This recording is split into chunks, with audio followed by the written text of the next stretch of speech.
Hello everyone, my name is Zilfalon and welcome to my personal verdict on Vampire the Masquerade Bloodlines. Oh dear, that was a game, I can tell you.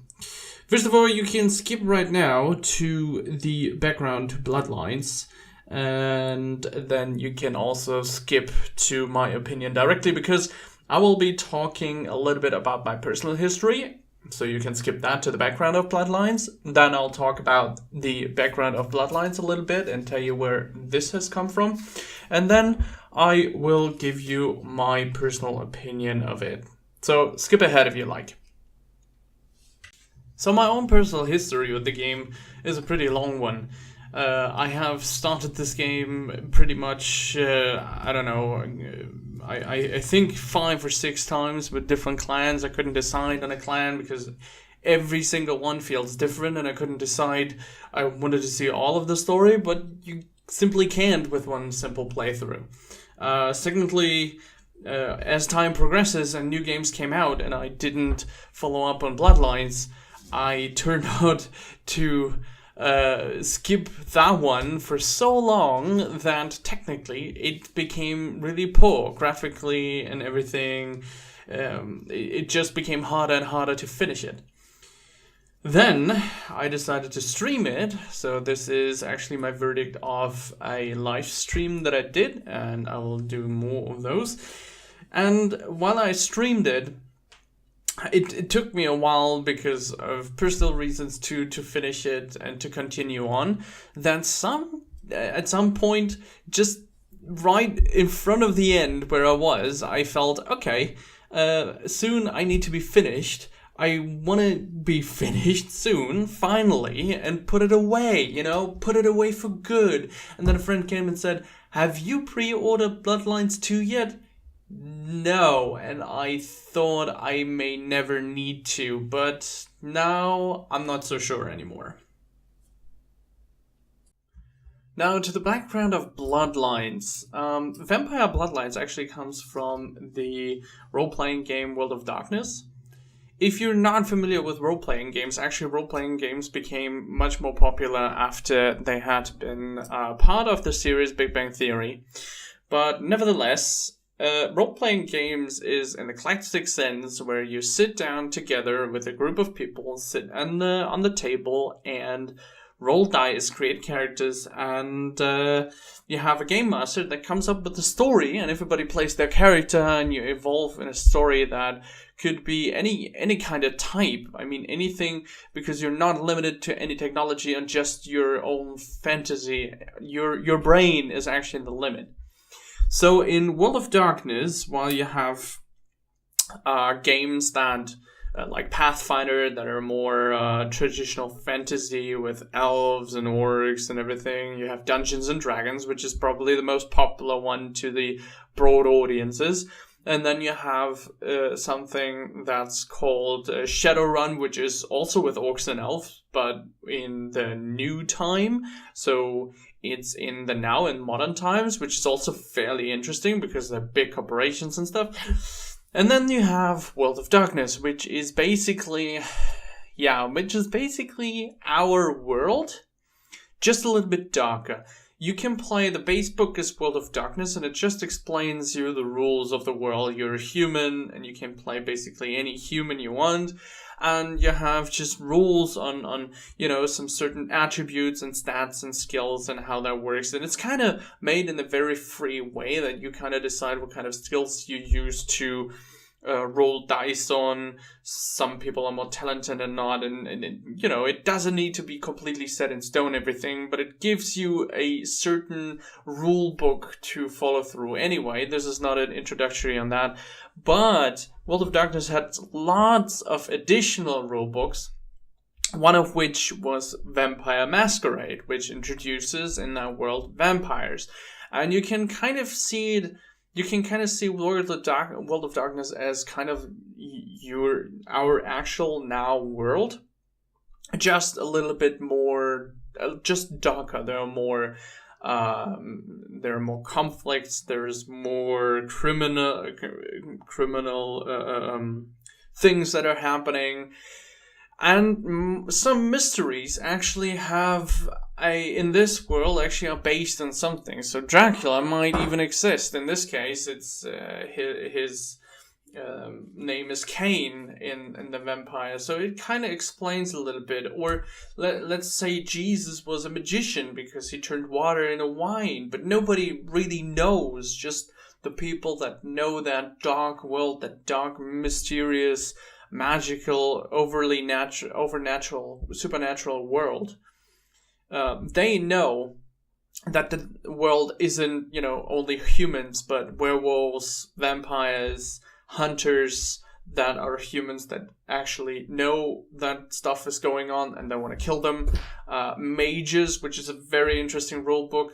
Channelings and ghosts and everything. Ghosts are actually introduced in the core rule book, but to give it a little bit of supernaturality. But this is basically the ground Vampire Masquerade Bloodlines builds upon. And the vampires, you can kind of see them as politicians and power hungry. I mean, they live forever. They basically live forever. They feed on humans. When they feed, they feel a certain amount of power, that their energy is replenished and everything. And that kick gives them sort of a natural hang to power and power hungriness.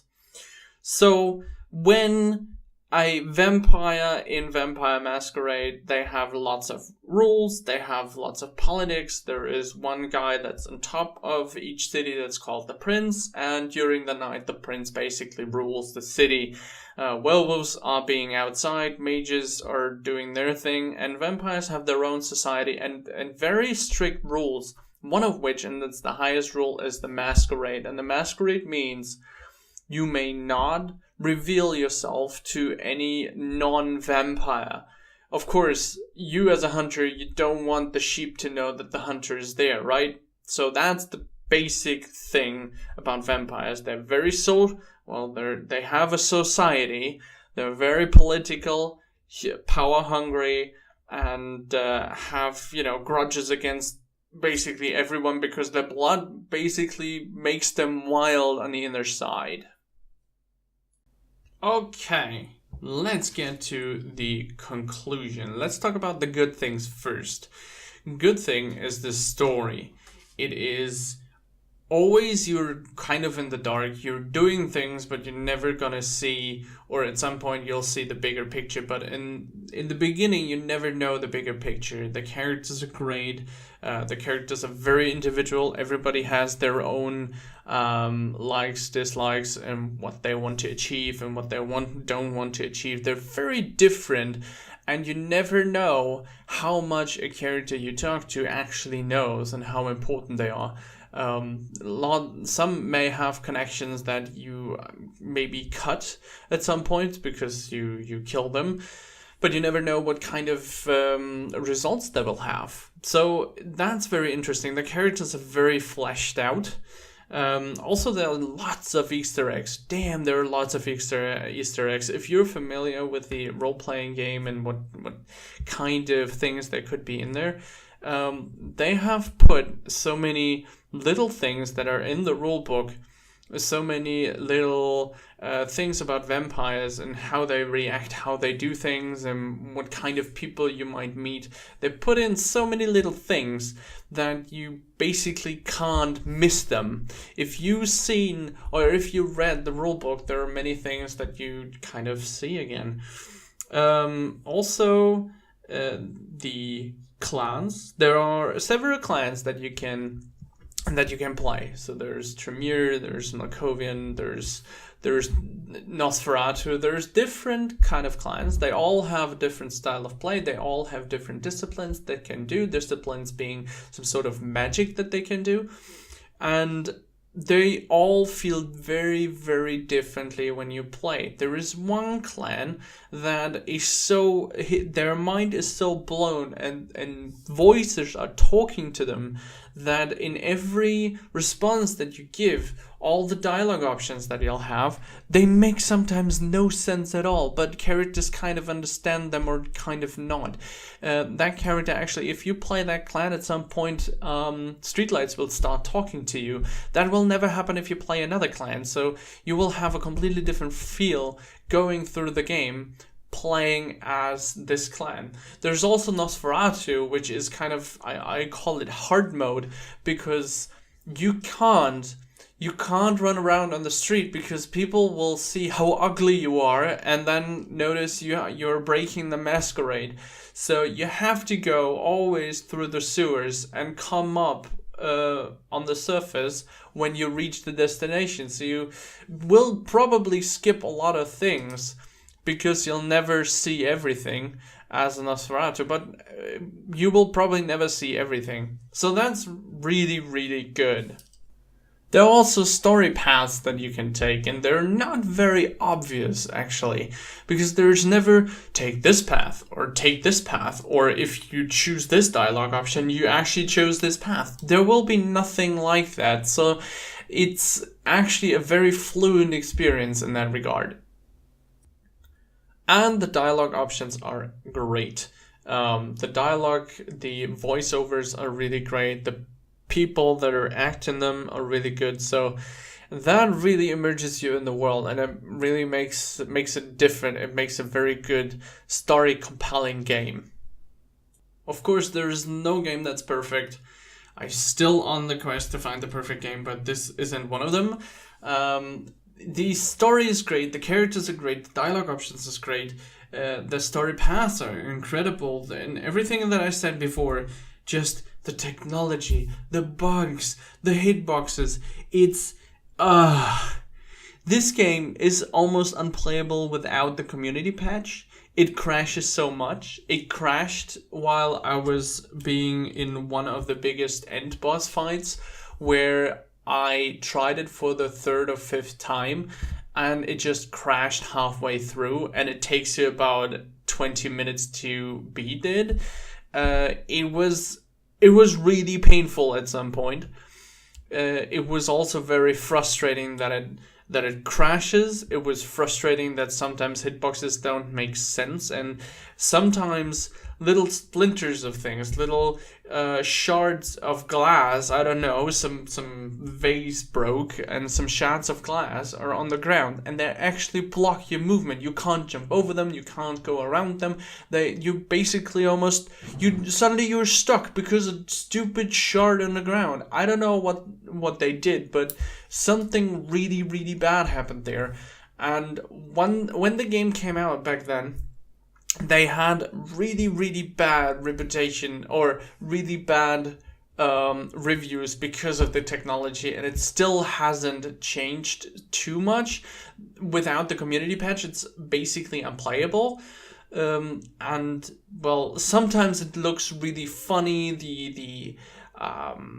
The bodies, I mean, there was one guy that was crawling on the ground and he looked like a little snake, and his back was completely deformed, and his head that wasn't correctly placed on his neck, and it was kind of like a snake-like head without it wanting to be like that. It happened.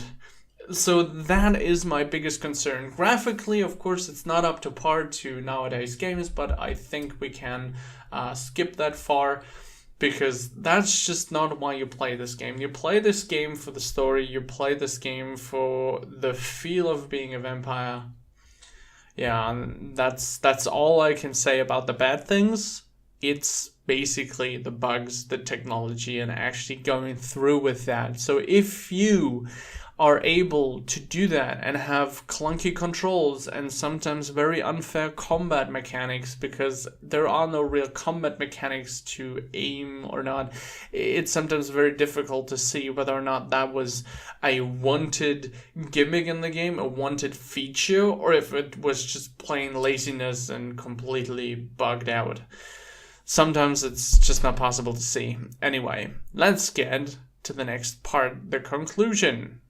Let's get to the conclusion of things. The game is great story-wise. It is great from the character's view. All the points I've listed above, you play it for the story, you play it to immerse yourself like that, and now you might need a lot of fantasy to merge yourself in, because there are other games that offer a so much better technical experience and graphical experience that it's really hard to get behind and actually believe what it's showing there. But if you have a lot of fantasy, if you also don't do the mistake like me and feel like, I just have to finish this game because I dragged it on so long to play it even, if you take your time and say, okay, I'm going to play this because I really want to play it and see what it's like, then you might have a jewel at your hands where you can really immerse yourself as a vampire and see what it's like to be one. And there's several endings. I can only assure you that the game really unfolds itself when you play it the second time. I won't do it. I personally have so many other options to play. I have so many other games that I can play that I won't pick this up again. But there's going to be a second part, Bloodlines 2, which is made by Paradox. So a couple years later, earlier, I was happy to hear that Paradox has picked up the license for Vampire Masquerade World of Darkness. Now, we'll see what is the result of that. I actually forgot that they did that, but remembering back, I know Paradox bought it. Now, I'm very curious how that's going to be. I doubt it will have that many bugs. I think Paradox is a great company that can pull it off. They do a lot of community-based stuff. So yeah, I'm really looking forward to a Paradox game. I'm personally a fan of Paradox. I like what they do. They're not they have great people there with great minds, and I think they can really do something with the game. Okay, enough for now. Bloodlines 1 is a good game. Play it for the story, for the characters, for the feels of it, and get the community patch and get yourself some help. All right, that was me. That was Zilfalon, and I hope to see you soon on my stream. I'll do classic replays, classic role plays with community interaction. So let's go, subscribe, and let me know what you think in the comments below. Bye bye.